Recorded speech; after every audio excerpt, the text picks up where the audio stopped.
Hi guys and welcome, and today a short Q&A about Windows 11, because I've got many questions about Windows 11, and it's not a common Q&A with a question and answers, but from all questions I've received, I decided to make a video about what's most important about Windows 11, because there are many questions and many fake information, many fakes, and I want to tell you what I know and how it works. Windows 11 will be distributed and will be available to people who has Windows 10. For Windows 10 systems, Windows 8.1 and Windows 7 system as an upgrade. So if you have a Windows 10, you will be able to make a short upgrade to Windows 11. Basically, in the most important part, the Windows 11 is exactly Windows next version of Windows 10. So that's just a new build with Windows 10. But there are some major differences, so Microsoft decided to make a new name, a new number, Windows 11. Don't make mistake about Windows 3.11 from early 1990s. From early 90s, it's definitely not the same. It's the next generation of NT version system, and what's the most important that by default the Windows 11 will be available only for UEFI native systems with TPM 2.0 version 2, TPM version 2 and secure boot. So you need to have a UEFI on your motherboard. Then you need to, in most UEFI, you can choose between a legacy CSM or native. So it needs to be changed to a native, because in a legacy it works exactly as common BIOS. And you need to choose to native. You need to turn on TPM and secure boot. If one of these three settings is disabled, you have legacy or disabled TPM or disabled secure boot, and you have installed Windows before, you will need to make a clear installation. So you need to make a new partition table and install again. So sorry, but Windows 11 will work only on UEFI with secure boot. What about other systems? Is it definitely a big problem? No, of course it is possible to make some tricks, some hacks, and install Windows 11 or computer which is capable to use Windows 10. So you need at least Pentium 4, and then you will be able to install Windows 11. Any computer which is able to run Windows 10 or Windows 8 will be able to use Windows 11, but not all which works with Windows 7. So sometimes if you want to upgrade from Windows 7 on very old computer like a Pentium 3, you will have a problem. Windows 11 is exactly designed for i3, i5, i7 and i9 and AMD Ryzen processors. So if you have old Corfu Duo, or you have Celeron or Pentium, you can have major problems with installation, but it is possible.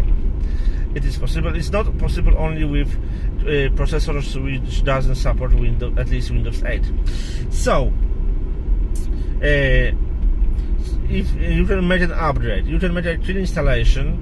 So you will need a flash drive with Windows 11 ISO made for UEFI native systems.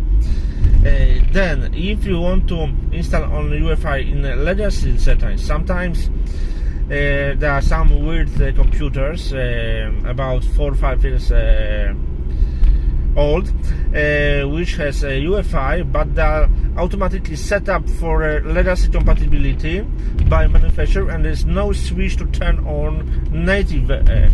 So that's the part that the BIOS wasn't such popular, and the UEFI was in the early stage of development, and they have this option. So that's a big problem for these computers, but you can make a trick. You need two ISOs on your computer, a Windows Windows 11 ISO and Windows 10 21H1 ISO.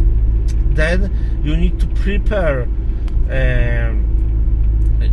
your flash drive to install or UEFI, but without secure boot. You made for Windows 10 that installation, and then you need to replace install YAM file, install .wim file. Then you will be able to install Windows 11 on your computer with UEFI, but without secure boot. But what if you want to install on computer with full legacy BIOS with 64-bit processor, but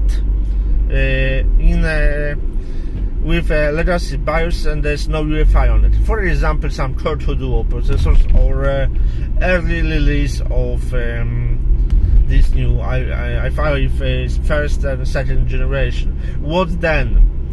Of course, you can do it, but first you need to install a flash drive for Windows 10 21H1 64-bit, but you need to select that you need a BIOS legacy compatibility. It will make completely different the file structure than for UEFI, and then you need to replace the installed WIM file with that from Windows 11, and everything will work. I've checked it, and the version number 4, the more probable with the most problems. What if you have a computer which doesn't support 64-bit? For example, you have a 2-core processor like Core Duo, not Core 2 Duo, Core Duo, or some older processor which doesn't support 64-bit instructions. What you can do then? It's not recommended to install on the computer Windows 11 because it only supports up to 4 GB of RAM, exactly 3.5 GB of RAM, and that's not enough for a software this day. But if you want, you can do it, but you need to first you need to download a 32-bit version of Windows 11 ISO, 32-bit of Windows 10 21H2 ISO, which is not available for OEM but is still available for a volume license.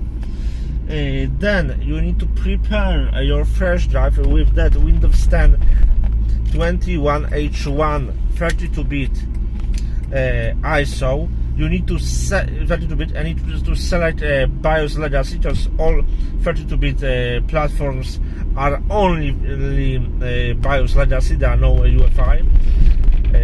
So you need to prepare it, and then you need to replace that installed WIM file from a Windows 11 32-bit version.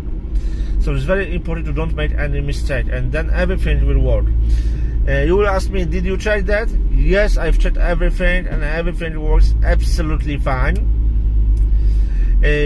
I've checked all 4 versions, and everything works.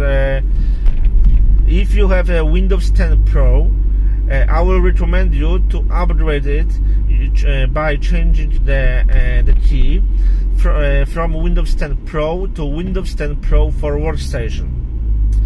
There are some major differences. The system looks exactly the same, but it supports better RAM and have better compatibilities.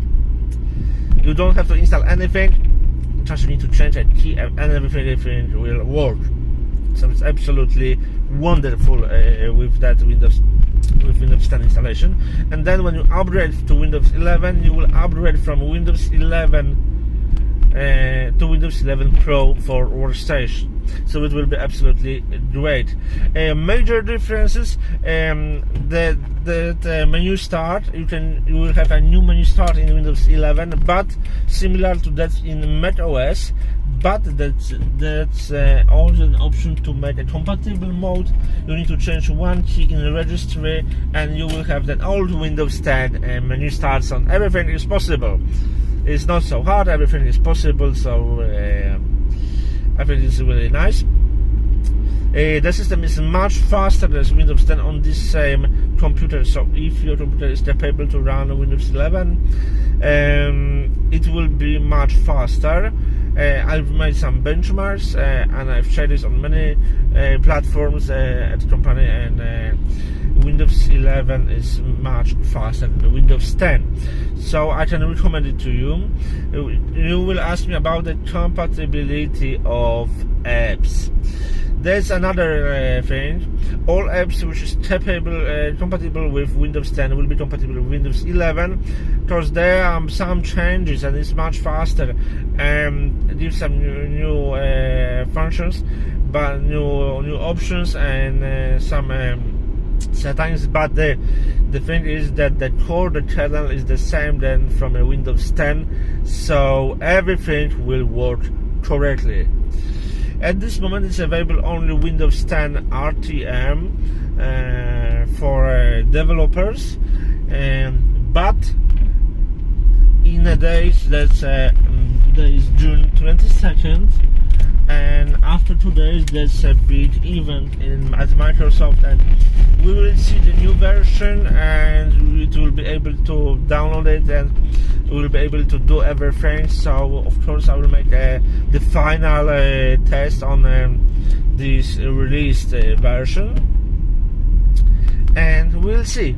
If you have any questions about Windows 11, write a comment below, and we will discuss. Maybe I will make another video about your new questions, what you want to know about this new system. Is it worth it, and how to what to do, some know-how. Thanks for watching, and see you soon.